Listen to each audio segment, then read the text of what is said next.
आप लोगों ने देखा होगा इसमें थोड़े से रूट्स जैसा होता है, वो खुद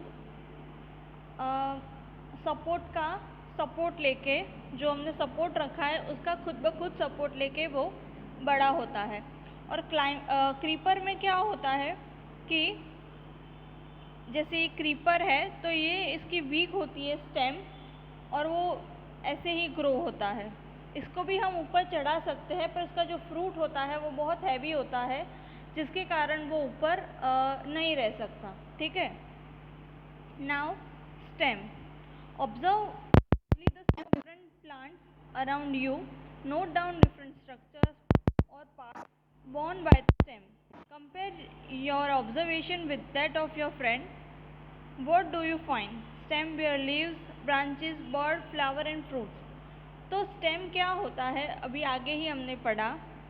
आपको अच्छे से उसका ऑब्जर्व करना है, उसके पार्ट्स को, कि क्या क्या इसमें से ग्रो होता है। जैसे एक स्टेम है, उसमें से पहले लीव्स आएंगे, फिर उसमें से बड़ी ब्रांच डेवलप होगी, उसमें बर्ड्स आएंगे और उसमें से फिर फ्लावर आएगा।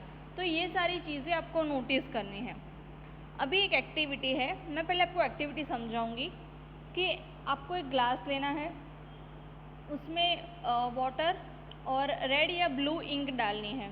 उसके बाद कोई भी एक सॉफ्ट स्टेम या हर्ब का लो या श्रब का लो, आपको एक स्टेम लेना है और उसके अंदर डाल देना है। फिर आपको थोड़ी देर वेट करना है, मोस्टली 6-7 आवर्स। उसके बाद आपको वो नोटिस करना है कि उसमें क्या चेंज आया। तो चेंज विल बी कि after long period of time उसमें आपने जो इंक में जो कलर का इंक डाला होगा उस कलर वो स्टेम में आ जाएगा। ऐसा क्यों? तो उस पर से हमें ये समझ आता है कि जो स्टेम है वो हेल्प करता है रूट से क्या बोलते हैं, न्यूट्रिएंट्स, मिनरल्स, वाटर सब टिप ऑफ द स्टेम पे ले जाने का काम करता है। तो ये इंक वाला वाटर था, तो इंक वाला वाटर अगर ऊपर तक जाएगा तो हमें कलर अपीयर होगा। ठीक है। So we would require a glass, water, red और blue ink and a soft stem. इसमें ऐसा ज़रूरी नहीं है कि हमें रूट वाली स्टेम लेनी है, नॉर्मल स्टेम में भी ऐसा होता है। Pour water to fill 1/3 of glass. Add a few drops of red or blue ink to water. Cut the base of stem and put it in a glass. Observe the setup. Does the color appear in a stem? You will find that the color rises in the stem if it is kept for a longer period of time. The color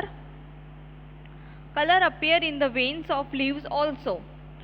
So ये ऐसे हमें रखना है, ये है setup उसका, और उसके बाद हमें ऐसा रेडिश सब दिखेगा। You can do it on your own at home, आप ट्राई करना, you will definitely see some changes. ठीक है। So from this activity we see that the stem help in upward movement of water. This is important, stem help in upward movement of water.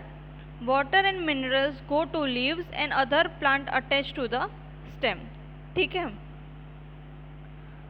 अभी leaf, तो leaf को भी आपने देखा होगा, बहुत अलग अलग वैरायटी के लीव्स आते हैं, कोई छोटे, कोई मोटे, कोई पतले, तो कोई फैट, उस टाइप के अलग अलग साइज़ के, शेप के, कलर के लीव्स आते हैं। कई पर्पल होते हैं, कई ग्रीन होते हैं, कई डार्क ग्रीन होते हैं।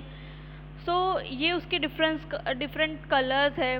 अगर आपने क्रोटॉन को देखा होगा तो उसमें तो मल्टीपल कलर्स रहते हैं। सो लीव्स में भी बहुत वैरायटी होती है। अभी लीफ का भी डिफरेंट पार्ट्स होते हैं। जैसे हमने प्लांट के पार्ट्स देखे, वैसे हम लीफ के पार्ट्स देखेंगे। तो first is the part of leaf by which it is attach to stem is called petiole. ठीक है। जो लीफ है स्टेम के साथ अटैच होता है वो उसे हम पेटियोल बोलेंगे। And the broad green part of leaf is called lamina. यहाँ पे फिगर दिया है, यू कैन सी, ये मेन स्टेम है, उसमें से ये थोड़ा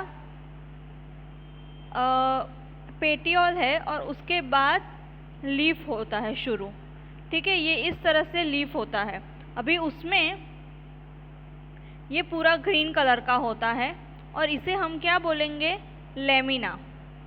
और पेटियोल हम किसे बोलेंगे, दिस पार्ट जो स्टेम लीफ से जुड़ा होता है उसे हम पेटियोल बोलेंगे। This is called petiole. ठीक है। नाउ एक्टिविटी 3 हम नेक्स्ट लेक्चर में पढ़ेंगे। तब तक आपको ये एक्टिविटी जो मैंने समझाई वो आपको खुद से करनी है। Thank you.